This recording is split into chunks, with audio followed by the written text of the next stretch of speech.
Good morning, everyone. Thank you once again for joining me for this devotional. At least I'm trying to make these talks with you on Friday a devotional and making them shorter.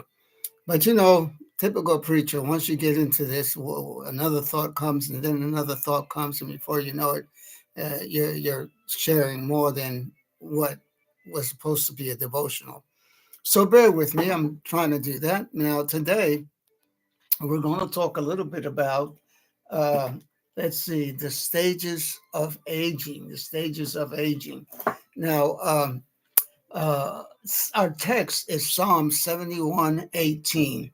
And the Bible says here, and I want to read this from a couple of different translations, but in the King James version, the New King James Version, it says, "Now also, when I am old and gray headed, O God, do not forsake me until I declare your strength to this generation, your power to everyone who is to come."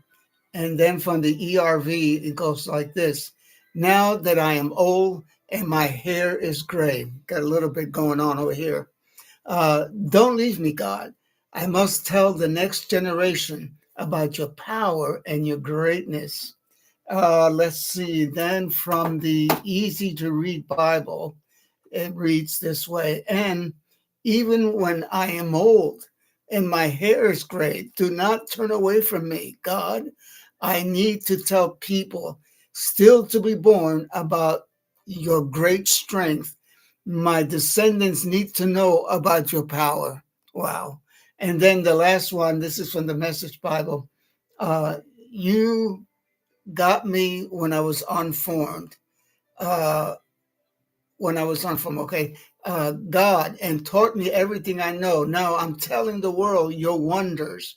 I'll keep until I'm old and gray. God, don't walk off and leave me until I get out the good news of your strong arm to the world, news of your power, and to the world to come, your famous and righteous way. Oh God, you've done it all. Now, let's start out today by defining the word aged, and in reference to people like myself, older people.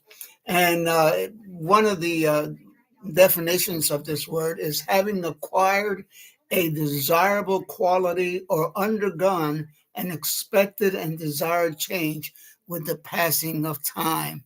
How many know that as time goes on, and time waits for no man, changes begin to take place in our lives, whether we like it or not? We just can't stop it. It's part of our biological clock.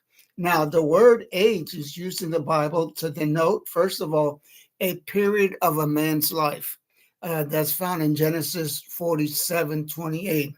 It also means the maturity of life, and that's John 9:21. And then it talks about the latter end of our lives, and that's Job 11:17. And then it talks about a generation of the human race, and that's Job 8:8. Now, it also means an indefinite period of time, and this is in Ephesians 2:7, Ephesians 3:5, Ephesians 3:21, and Colossians 1:26. Now, you know that one of the reasons why I didn't quote all of those is because of time. But let's move on. The word age is also used to refer to, listen to it, undefined periods of history over which God rules. And this is Psalm 92 and 1 Timothy 1:17 and Jude 25. Now, I thought it would be interesting to look at the types of aging. I Googled this. You can Google it and get the same information. But types of aging. First of all, there's chronological aging. Chronicle age is the number of years since birth to the current day.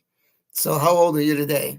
Well, that's chronological uh, aging, because from the time you were born to your age right now, that's a period of time chronologically that you've grown older. And then there's biological aging, and biological aging is the progressive decline in psychological ability of a person demands that occur over time, right? I'm not going to elaborate on all this, even though I'm tempted to. And then there's appearance of aging. With age, the appearance of the face and neck changes. Have you recently looked at a picture of yourself 20, 30, 40 years ago? And there's definitely a change. I think I might have mentioned this before. When my children look at Shah and I's picture when we were in our 20s, they can't believe. They said, "Is that you?" And little do they realize that someday they'll be looking at their own picture and wondering, wow, man, is that me? Well, it's just a fact of life. And then there's psychological aging, and then there's social aging. And so those are the stages of aging. And you can actually research all of those, and it may be a help to you to understand what's going on in your life, in your body, in your mind, and etc. Now, let's look at the first words of Psalm. Let's look into our text, which is Psalm 22, 1 and 2. And David prayed there, if you notice, forsake me not, O Lord. And it seems like he's praying this with a lot of passion. Forsake me not, O Lord. Why have you forsaken me? Why are you so far from helping me and from the words of my groaning? Oh my God, I call out day by day, but you do not answer. By night, I find no rest or quiet. So you got to catch the passion. You got to catch the emotion. You got to catch the agony that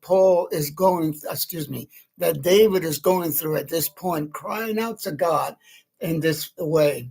Now, let me say here, without again getting into a lot of example, there were many instances in the life of David where he might write such an agonizing poem. Now, before and after taking the throne, if those of you that are familiar with the story, David lived in the seasons of great danger and deprivation. And again, if you read the life of David, hopefully it won't cut me off. All right, so let's make an application from what I just said. Maybe you lost your husband or your wife, and you really feel alone or forsaken for the first time in your life. I sympathize so much with those who have lost a spouse and they've been married for years. And, I could see the pain. I could see the loneliness. I could see the fact that they feel forsaken after being with someone for so many years. All of a sudden, you find yourself alone. And that's a tough time in one's life to go through, but you can with the grace of God. Oh, maybe as you've gotten older, some of your friends have passed away. And talking to some of my older friends, they make the comment that they have more friends in heaven than they do on earth because they've grown so old and many of their friends have gone to heaven. Okay, so also let me say here that maybe you feel that you're no more needed because others make you feel unwanted. That's a tough time to go through. Been there and know what that's like. I remember Beth Moore talking about her experience with her denomination, who didn't believe in women preachers and teachers, and she was making the statement, I love my denomination, I love the people there, but they are making me, and the leaders, that is, they are making me feel unwanted, like I don't belong anymore. And listen, when you're in a place where